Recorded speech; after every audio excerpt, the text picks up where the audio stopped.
It's time to engage, educate, and empower with Tracey Maxfield. Hello again, everybody. Happy Thursday, and welcome to another episode of Engage, Educate, and Empower, the podcast which aims to highlight the social issues, life challenges, and daily problems that our children, teenagers, and young adults face all around the world. Today's episode features Kevin Hofmann. Now, I'm really excited to interview Kevin. He is the author of a book, Growing Up Black and White, and he's going to share with us his story of growing up as an adopted child during the race riots in the 1960s, growing up in a white family, and what challenges he dealt with, how he survived, and the work that he's doing now. So before I introduce you to Kevin, I'd just like to read out his bio.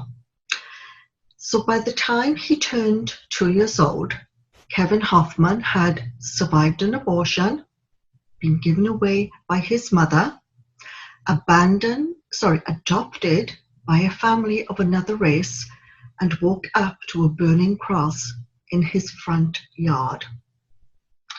So Kevin was born in Detroit in August 1967, 2 weeks after the riots that changed that city forever. He was born to a white mother and a black father, and adopted by a white minister and his wife, who already had 3 of their own biological children.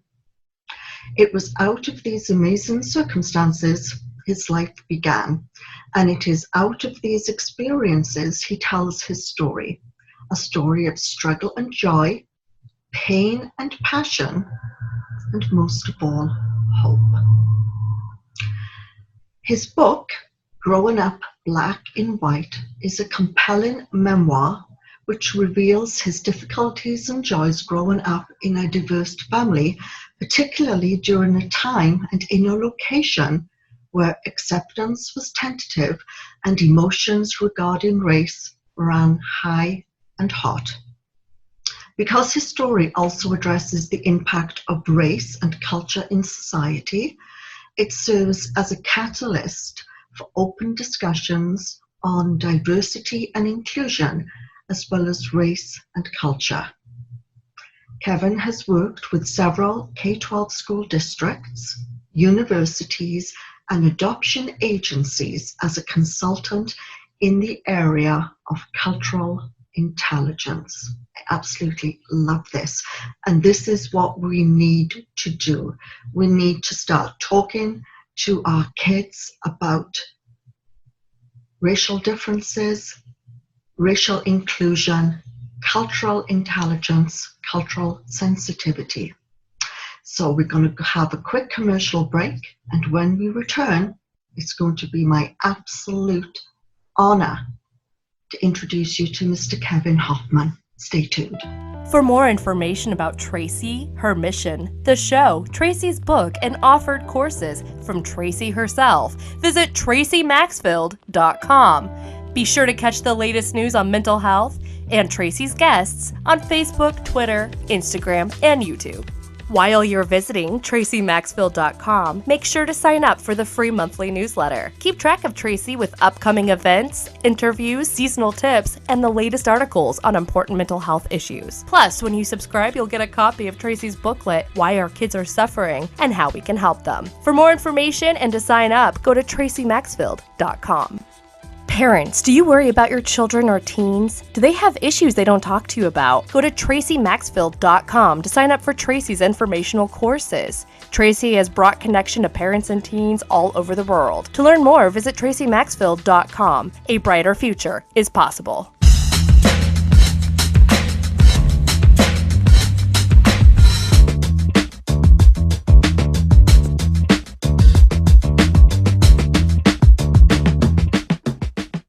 And welcome back, everyone. And as promised, it is my pleasure to introduce you to Mr. Kevin Hofmann.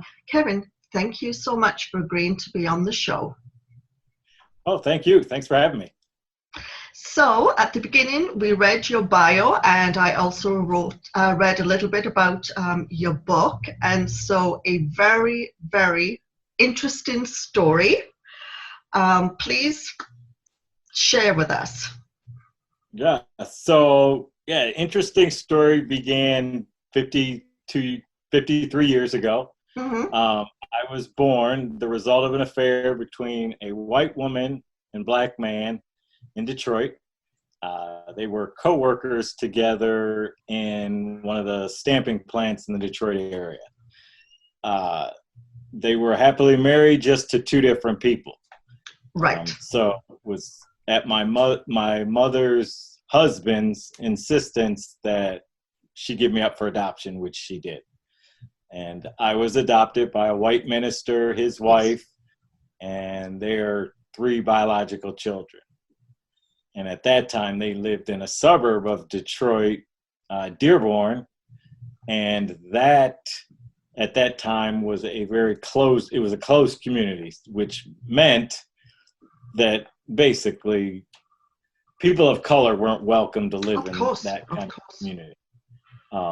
And so I got in on a technicality because I wasn't a family. I was just one person, but we had our set of challenges because of that.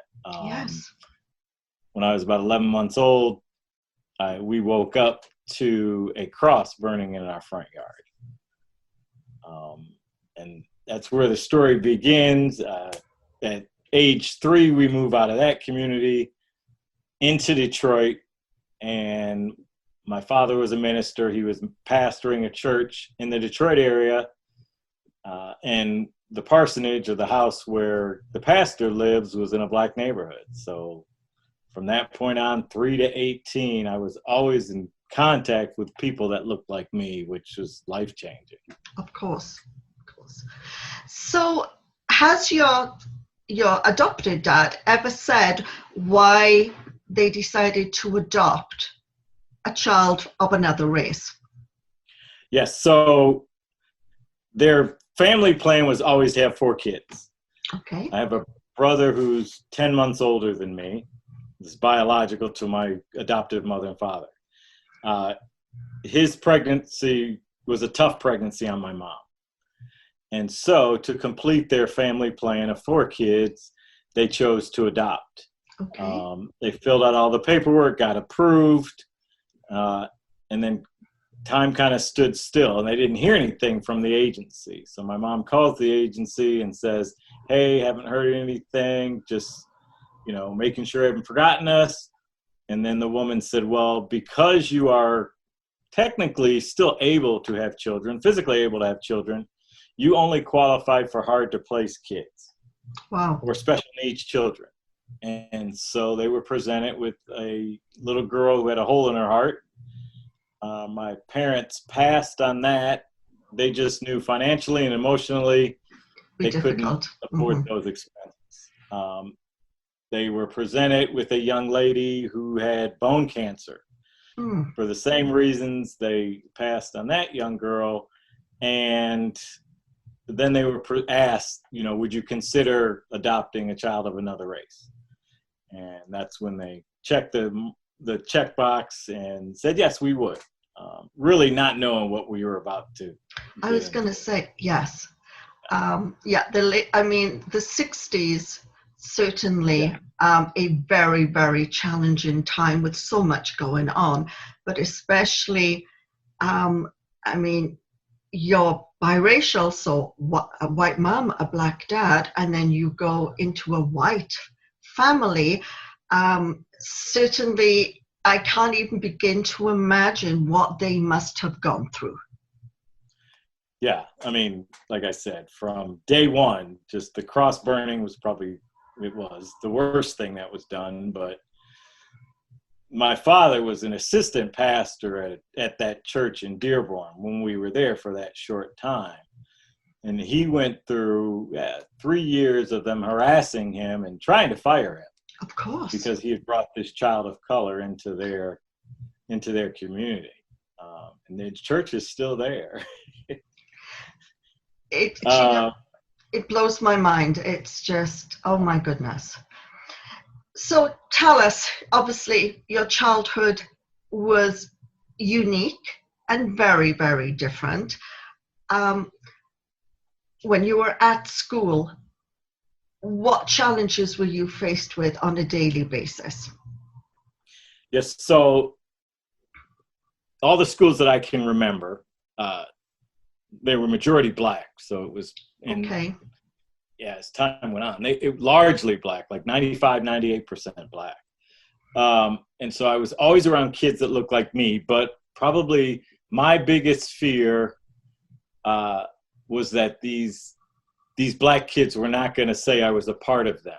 Right. That they were going to say he's a fraud. He's not really black because he lives with white people. Mm-hmm. And so I spent a lot of time really, really studying what my black friends, how they responded to things, and really studying black culture through them, because my white mom and dad didn't know black culture. Of course. And so, and then Detroit was so shattered by race in the 70s.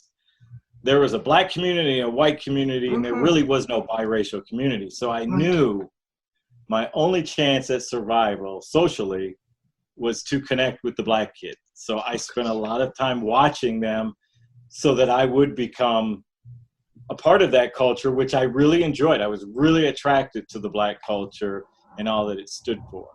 And I just wanted to be a part of that group. And I think it worked. But that was the struggle. And then I was horrified when someone would point, something out, that would basically say I wasn't a part of them. So often I would get the comment, "You talk proper." Okay. Which means you sound white. Right. Yeah, and that just enacted that fear I had of they're not going to accept me. And so, yeah, that really made me uneasy when we started, talking about things like that.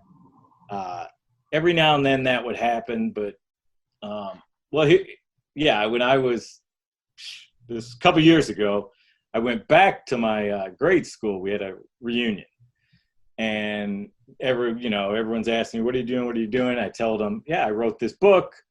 And one of the young ladies that was in the grade school I went to in my class, and she said, "Wow, I didn't even know you were adopted." And I thought that was really interesting. So inside, I was like, yes, it worked. All that work I put into just being like all the other black kids, it worked because she didn't even remember it. And that's human nature. But I grew up thinking everyone knows, everyone's thinking about it, everyone sees it. Yeah. So you mentioned you went to a black school. So your adopted siblings, did they then go primarily to a white school? No, we all went to the same school. Same school. Okay, interesting. So they were the minorities in that black neighborhood at first. They were one of the very few white kids there. And then as time went by through grade school and high school, they were, one of few kids in their classes that were white. Interesting. So that was a struggle for them. Yes. Yeah, and it was. And my mom says today, because of the way Detroit, the riots happened all over race, and it just broke that city. And so there were no communities that were diverse. It was black neighborhoods and white neighborhoods. And my mom said, we could never find a place where everyone felt comfortable. We lived in that black neighborhood for 5 years. My dad gets a promotion, and we moved 2 miles away, but now it's to an all-white neighborhood. And now I'm, the minority around white kids that aren't used to being around kids of color. And so that was a challenge for me. Absolutely. So when you think back, and obviously you're trying to assimilate into black culture, and then you go home to primarily a white household, but who was still very inclusive and embracing you. Did you find it was challenging to continue that the Black culture, the Black identity that you were creating for yourself when you were then in that white environment, if that sounds appropriate. Yeah, so that's really interesting. So that, and you beautifully said it. That's what I was doing. I was trying to figure out who I was and what Black was and how do I identify to that. And so, yeah, I brought that Black culture into the home. Here's a great story where when I was in high school, I was a part of this rap group, and me and my friends would come, and oftentimes, all my Black friends would come over, and we would write and say these raps back and forth to each other across my dining room table. And this was right at about the age that gangster rap was coming on. Okay, yeah. And so it was very anti-white, anti-establishment, yes. Kind of, against the man. Yeah. And so these lyrics were very offensive to your average white person. Right. And we're saying them across the dining room table. My mom's in the kitchen making dinner. And about 10 years ago, after the book came out, a group of women read the book. And me and my mom were on a panel in front of this group that had all read the book, and they were asking us questions. And that story's in the book. And so one of the women asked my mom, so what did you think about him in this rap group and him saying these raps, when you're in the kitchen? And I kind of lean in because I never thought to even ask my mom that. And her answer was really shocking. And she said, as every mother would, she said, well, I wish the language would have been a little better. Of course. But she said they had every right to be angry. And I thought, wow. That's a cool got mom. That at a level that most white women wouldn't. And she understood that I'm trying to figure out who I am. And she gave me the space to do that, which at times I'm sure was not easy for her. I mean, yes. I can't only imagine. And, it's my perception of just what we see on TV and TV shows and movies and just history at that time. And I must say, I'm in awe of your adopted parents, because when it comes down to it, they were pretty darn cool. And right? And especially for that era, for what was going on. I mean, to wake up and have a burning cross in your front yard is intimidating and scary, period. But then to have to continually, you're butting up against the system that's not embracing any of you. And, right. It's in your face, different. And so I say, wow, kudos to them. Because, yeah. From what I see, they brought up a very, very intelligent, articulate, well-adjusted person, right? You sound, right? You sound like, the family connection is still very close. And I think we have to be cognizant of the fact that your adopted siblings, also had their run of issues because, again, right? A brother who was different. Right. Yeah. Yeah, and it affected the family throughout the life of the family. Yes. And so, yeah, I have the two brothers that I had that were at times treated horribly in certain communities. We don't really communicate. And I think, I don't know for a fact, but I think it's because adoption is interesting, where the people that are affected the most don't really get much say in it. So, right. I'm adopted. I didn't get much say as to where I was going or who I was going with. And I think, my adoptive brothers and sisters, same. They didn't really ask to sign into this unusual family. Mm-hmm. And I think some resentment was created from that. And so I think they would have preferred to not be the only white kids in the school. And so, yeah, that's tough. That's created this void in our family. And I know my parents have tried to kind of bring it all back together, but man, it's some, just deep cracks. And so it's an unusual way to grow up. I wouldn't change it for the world, but it came at a cost too. It certainly does. And yes, I mean, now more than ever, we're talking about ACEs, adverse childhood experiences, and how they impact your growth and development, and what can happen not only when you're a child or a teenager, but what happens then into adulthood.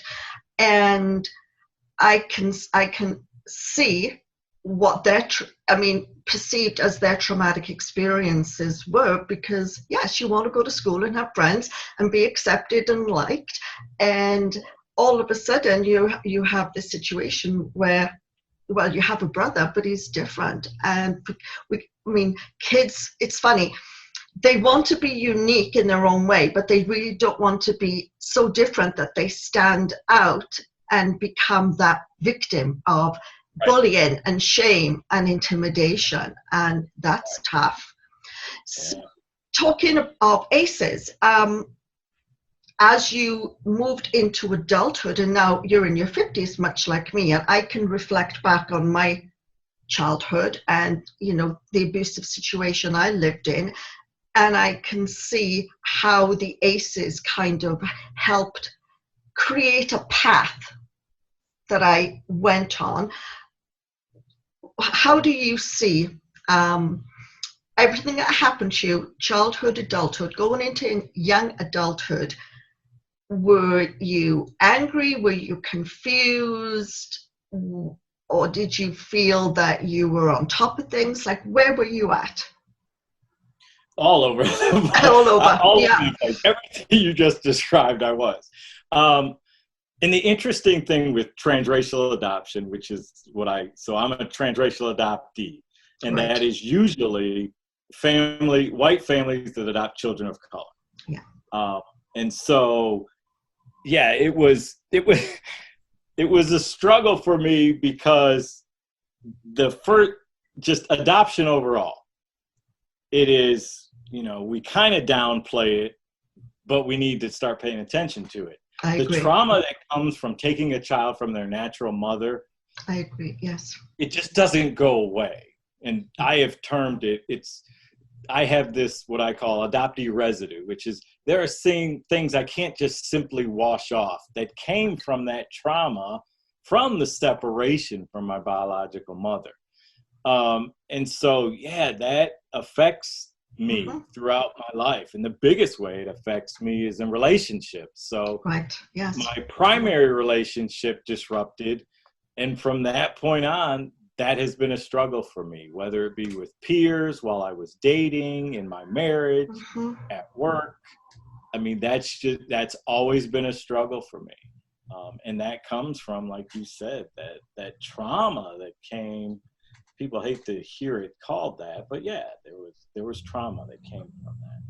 And it is, and even if you don't want to frame it as trauma, it is a level of stress that is poisonous. It's toxic stress. It's not good for the body, and we know, right, the brain-body pathway connected, just mega inflammation changes the brain development. And so you've moved into an area now where you work in the adoption area, K-12 schools, which I think is awesome, because we need so many more of you. And I think this is important. I have a guest coming on who talks about the impact of foster care, and that so many teachers especially are not understanding that when the child is acting out in the classroom, that there is deep-rooted trauma and stress. And the same is true with adoption, because not all adoptions are positive, but also, even if you're adopted into and you were into a loving family, but even if you're of the same race and you're adopted into that family, there are still issues that will present themselves, because at the core of it is that sense of connection and love and belonging. and why was I given up? Right.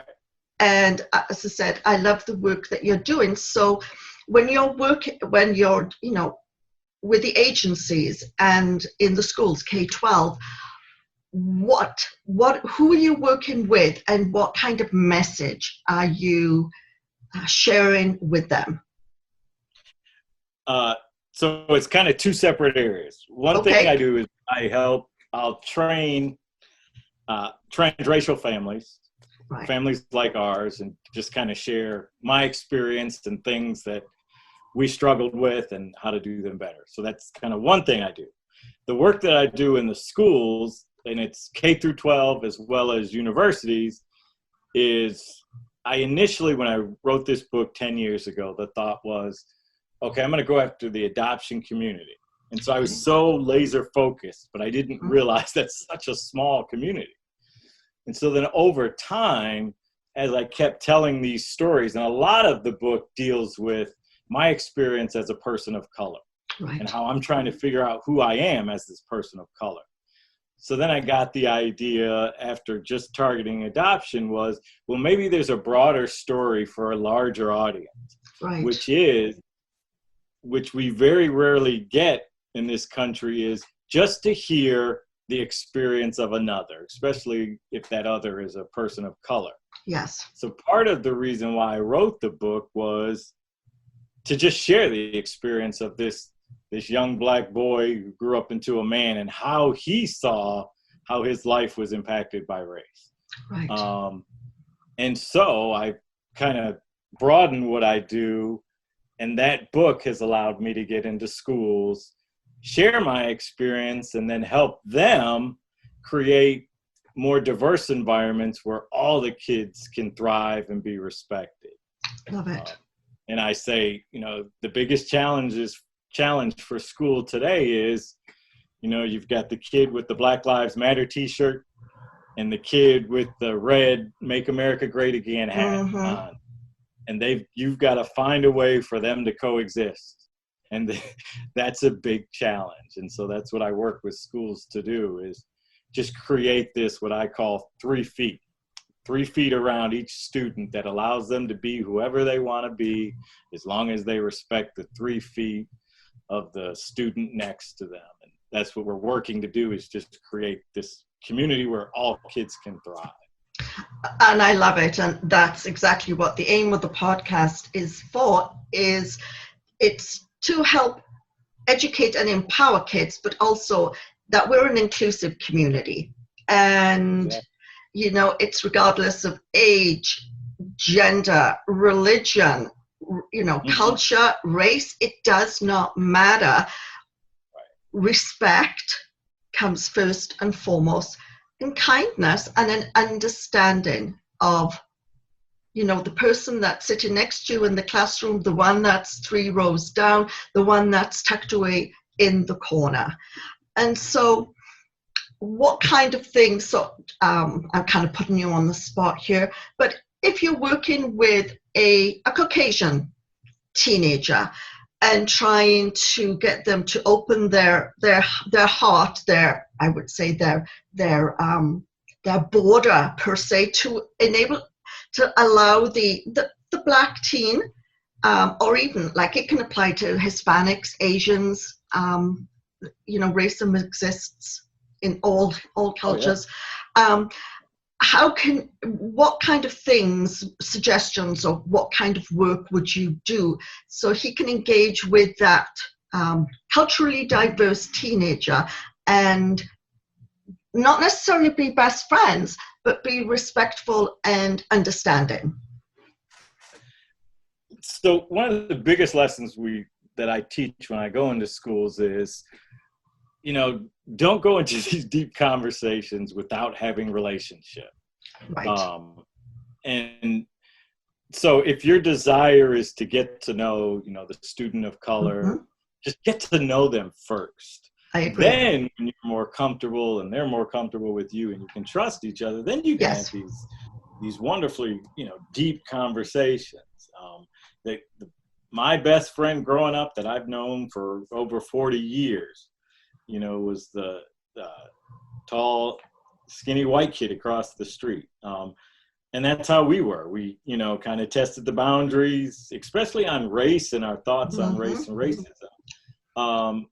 But initially on, it was just, finding common interests. And then as that grew, then me and my best friend Mike, we always had these deep conversations about race and how, race impacts us. So that's the one thing, is just trying to get kids to respect each other, give each other space to share, their beliefs. Right. And we all think that, I believe this way, so everyone should. And then we try to just jam that down someone's throat. That's never going to work. No, it isn't. You're never going to convince certain people to think the way you do. So, a lot of the energy we put into that could be, better used somewhere else. You're never going to convince them. But yet and still, we've got to just respect each other. You can express it, as long as you don't interact, come too close, come into my 3 feet. And I think that's important, because we know that children were not born to hate. It's how they were brought up, what, the environment that they live in, what they see, how adults primarily engage with one another. And so when you're bringing this into the schools, which is absolutely awesome, and teaching that respect, have you ever had any backlash from parents who are saying, no, you shouldn't be doing that? Yeah.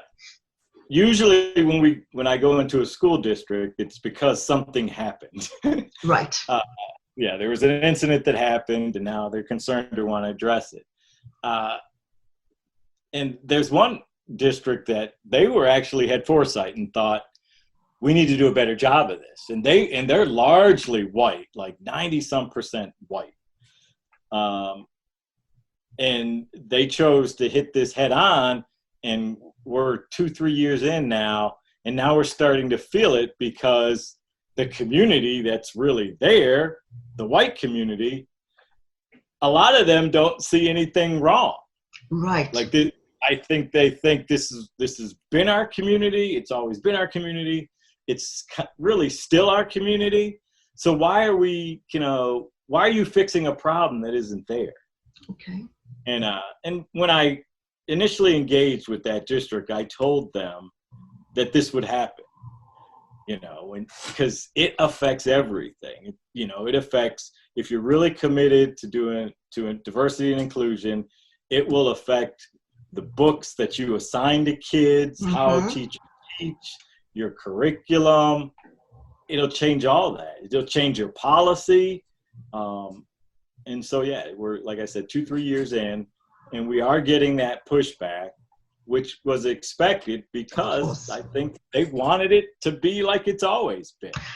Exactly. And I think that's some of the challenges. So many people are very fearful of change. And even if what they're living in isn't the best, it's something that they know and they're comfortable with. So it gives them that sense of safety and security.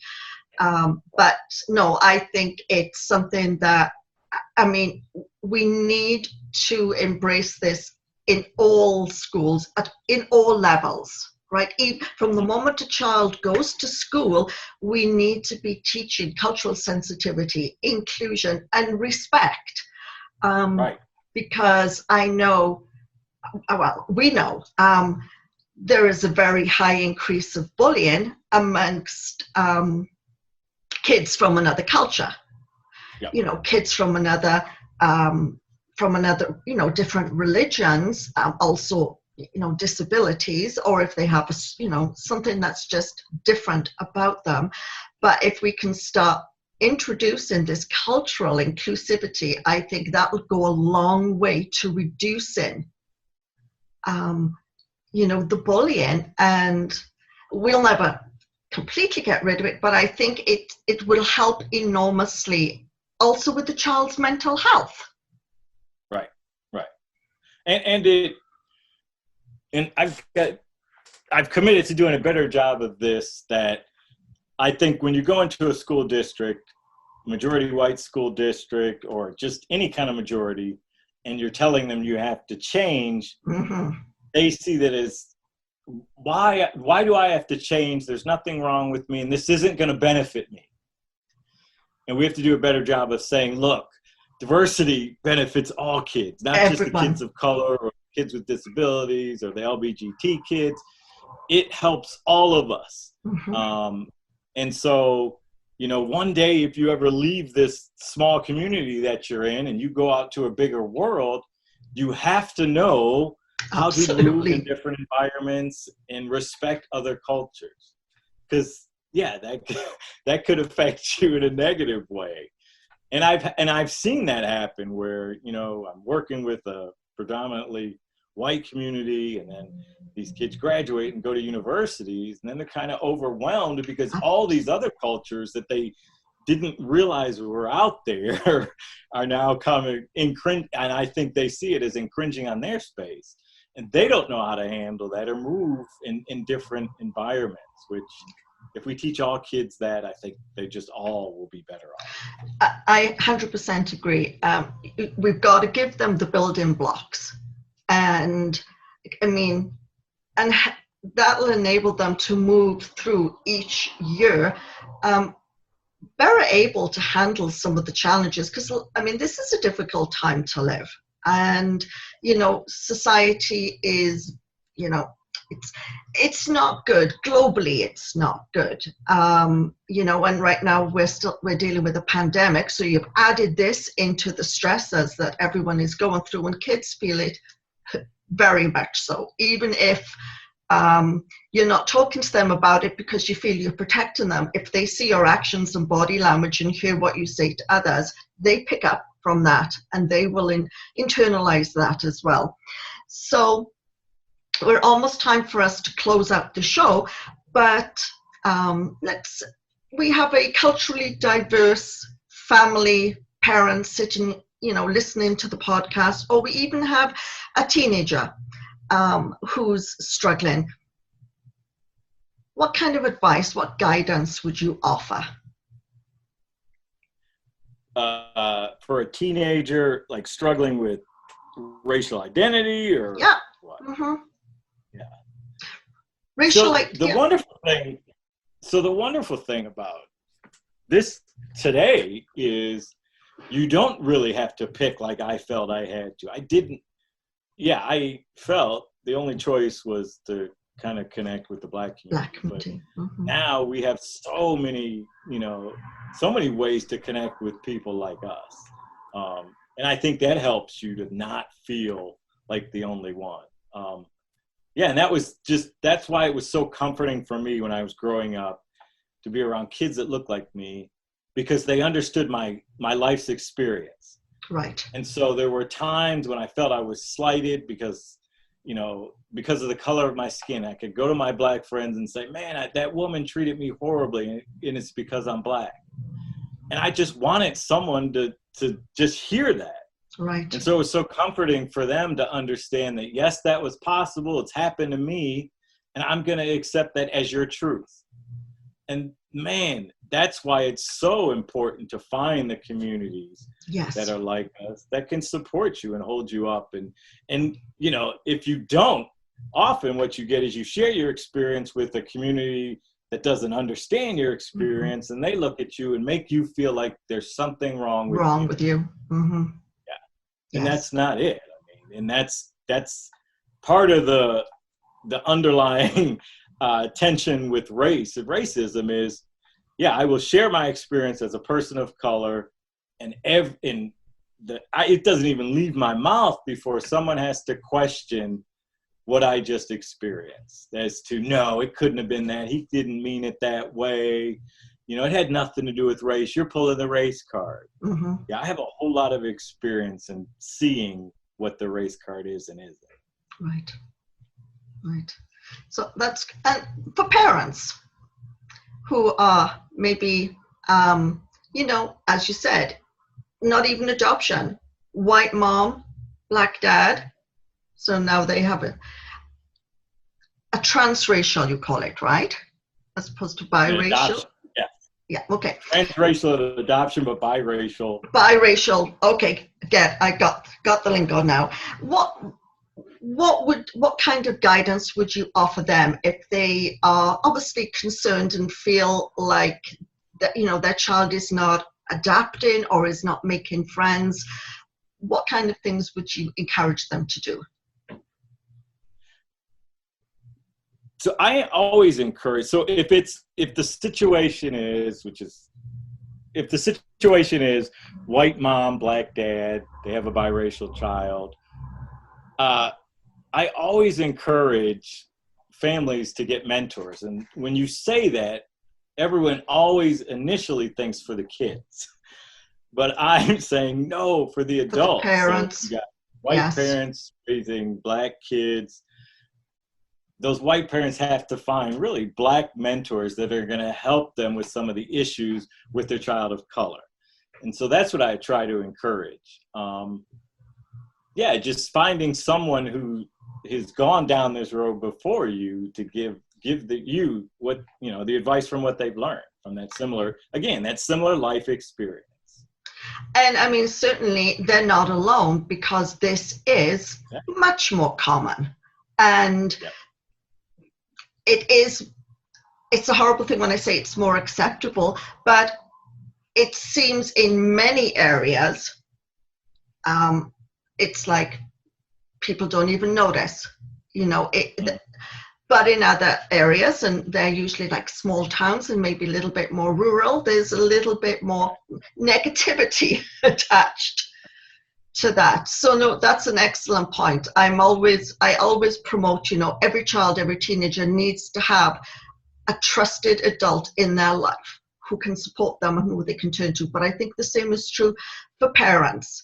And especially if it's a single parent, and so you're a single mom, you need that adult male role model in your kids' lives, and vice versa if it's a single dad. And it just enables them to see different perspectives in the world. Exactly. Right. Okay. So I wish we could go longer. We've gone to 40 minutes, and I'm like, oh gosh, I want to do an hour-long show. So I'm thinking we should have you back at another date, because there's so much more we can delve into, especially when we get to the adoption issues as well. So Kevin, I want to thank you so much. It's been absolute joy to speak with you today and listen to your story. I appreciate it. Thank you. Thank you. And so, as usual, we're going to take a quick commercial break, and you'll find all the information about Kevin's website, his book, and how to connect with him. And please do, because as soon as you touch base with him, especially if you're going through a situation, think of the adult mentor and the one who's walked in those shoes that will be able to guide you. So please check out his information, and we'll be right back. Kevin Hofmann is a speaker, author, and trainer. By the age of 2, Kevin had survived an abortion, been given away by his mother, adopted by a family of another race, and woke up to a burning cross in his front yard. Kevin was born in Detroit during the race wars, and those experiences led him to tell his story, his struggle and joy, pain and passion, and hope. Kevin wrote the book Growing Up Black and White, a compelling memoir revealing his difficulties and joys growing up in a diverse family. The book discusses emotions regarding race, along with addressing the impact of race and culture in society. He works as a catalyst for open discussion on diversity and inclusion, as well as race and culture. Kevin has worked with several K-12 school districts, universities, and adoption agencies as a consultant in the area of cultural intelligence. Make sure to visit his website at kevinhoffman.com, also on Facebook at kevin.hoffman, and on Twitter at kevinclusion.